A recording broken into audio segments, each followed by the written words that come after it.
आदाब नाजरीन, मैं फरहा जबीन बसीरत ऑनलाइन में आपका इस्तकबाल करती हूँ। आखिर कर्नाटक में चल रहे हिजाब तनाज़ा पर कर्नाटक हाई कोर्ट ने अपना फैसला सुना ही दिया और वही हुआ जिसका डर पहले से ही सता रहा था। गुज़िश्ता 2 महीने से जारी इस तनाज़ा का इख्तिताम अदालत के ऐसे फैसले पर हुआ है जो कि सरासर गैर आइनी, गैर दस्तूरी है। हम जिस मुल्क में रहते हैं, हम अपने मुल्क के दस्तूर और आइन का एहतराम करते हैं, अपनी अदालत का एहतराम करते हैं और हम अपनी अदालत से भी यही उम्मीद रखते हैं कि वो जो भी फ़ैसला सुनाए वो सिर्फ़ और सिर्फ मुल्क की आइन और दस्तूर के रोशनी में सुनाए।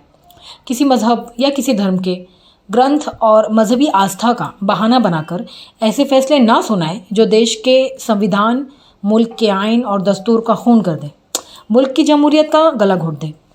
आज हिजाब तनाज़ा पर जिस तरह कर्नाटक हाई कोर्ट ने फ़ैसला सुनाया है, इस फैसले ने एक बार फिर बाबरी मस्जिद फ़ैसले की याद ताज़ा करा दी। ये फ़ैसला उसी तरह स्क्रिप्टेड है जिस तरह बाबरी मस्जिद का फ़ैसला था।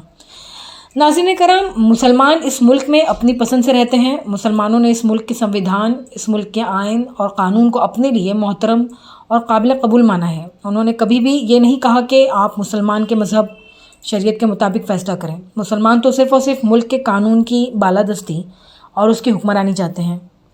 मुसलमानों का मानना है कि वह हर हाल में मुल्क के क़वानीन पर एतमाद करते हुए अपने तमाम मसाइल के हल के लिए अदालत से रुजू करते हैं और ये उम्मीद रखते हैं कि अदालत उन्हें मायूस नहीं करेगी। लेकिन बाबरी मस्जिद के फ़ैसले में जिस तरह मायूस किया गया, उस वक्त भी मुसलमानों ने मुल्की अदालत और मुल्की क़वानीन का एहतराम करते हुए खामोशी इख्तियार कर ली थी और अदालत के फ़ैसले को ना चाहते हुए भी कबूल कर लिया था। लेकिन आज एक बार फिर अदालत ने मुल्की क़वानीन की धज्जियाँ उड़ाते हुए जिस तरह का फ़ैसला सुनाया है, वो इस वक्त मुसलमान के लिए कबूल करना बहुत मुश्किल नज़र आ रहा है।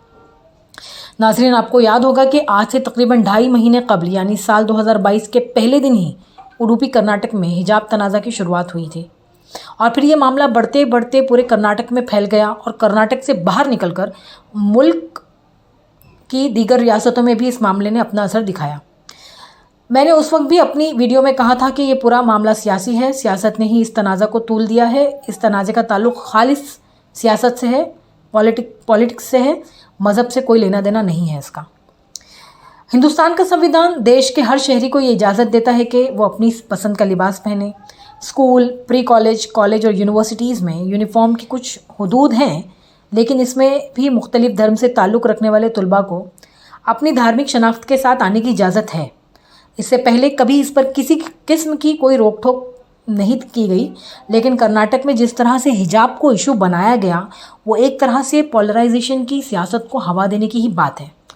नाजरीन, मुल्क का आइन और दस्तूर, मुल्क का कानून साफ लफ्ज़ों में मुल्क के हर शहरी को उसकी पसंद का मज़हब इख्तियार करने की इजाज़त देता है, पसंद का लिबास पहनने की आज़ादी देता है। आइन में दर्ज आर्टिकल 19, आर्टिकल 21 और आर्टिकल 25 ये ऐसे दफ़ात हैं जिसकी रोशनी में मुल्क के हर शहरी को इज़हार राय की आज़ादी, शख्सी आज़ादी और मज़हब पर अमल और तबलीग करने की बुनियादी हुकूक हासिल हैं। कर्नाटक हाई कोर्ट का ये फ़ैसला मुल्क के तमाम मुसलमानों के लिए हैरतनाक है कि आखिर कोर्ट ने मुल्क के कवानीन और आइन को छोड़कर फ़ैसला सुनाने में इस्लामी शरीयत का हवाला क्यों दिया, और अगर हवाला दिया भी तो बिल्कुल गलत हवाला दिया है। कोर्ट ने अपने फ़ैसले में कहा कि हिजाब इस्लाम का बुनियादी हिस्सा नहीं है। कोर्ट का ये कहना इस्लाम की गलत तर्जुमानी करना है। कुरान में साफ तौर पर औरतों को हिजाब करने का हुक्म दिया गया है। कुरान करीम की कई सूरतों में हिजाब करने का वाज़ेह हुक्म है। अब ये अलग मसला है कि कुछ मुस्लिम औरतें हिजाब करती हैं और कुछ नहीं करती हैं। अगर कोई नहीं करती हैं तो उसके वजह से इस्लाम का हुक्म नहीं बदल जाएगा।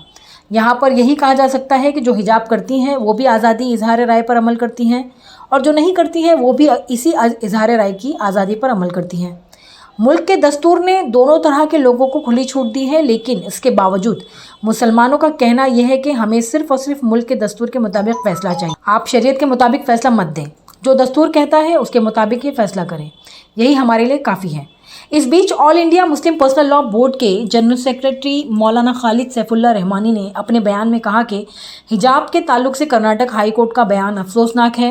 उन्होंने मज़ीद कहा कि कर्नाटक हाई कोर्ट ने हिजाब के फ़ैसले में जो फ़ैसला दिया है वो इस्लामी तालीमात के ख़िलाफ़ और शरई हुक्म के बरक्स है।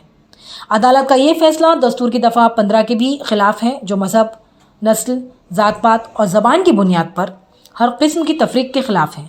جو احکام فرض یا واجب ہوتے ہیں وہی لازم ہوتے ہیں اور ان کی خلاف ورزی گناہ ہے۔ اس لحاظ سے حجاب ایک لازمی حکم ہے۔ اگر کوئی اس حکم پر عمل نہ کرے تو وہ اسلام سے خارج نہیں ہوتا ہے، لیکن وہ گنہگار ہوتا ہے۔ اس وجہ سے یہ کہنا درست نہیں ہے کہ حجاب اسلام کا لازمی حکم نہیں ہے۔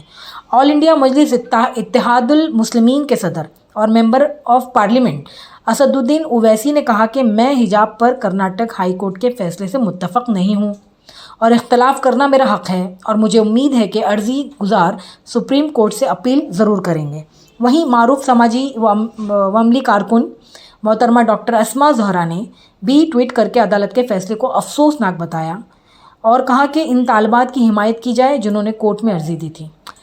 ناظرین، اس طرح کی تازہ ترین خبروں کو جاننے کے لیے ہمارے چینل بصیرت آن لائن سے جڑے رہیے، لائک کیجیے، کمنٹس کیجیے، شیئر کیجیے، ہمارے فیس بک پیج کو لائک کیجیے، ہمارے ٹویٹر ہینڈل کو فالو کیجیے۔ شکریہ، خدا حافظ۔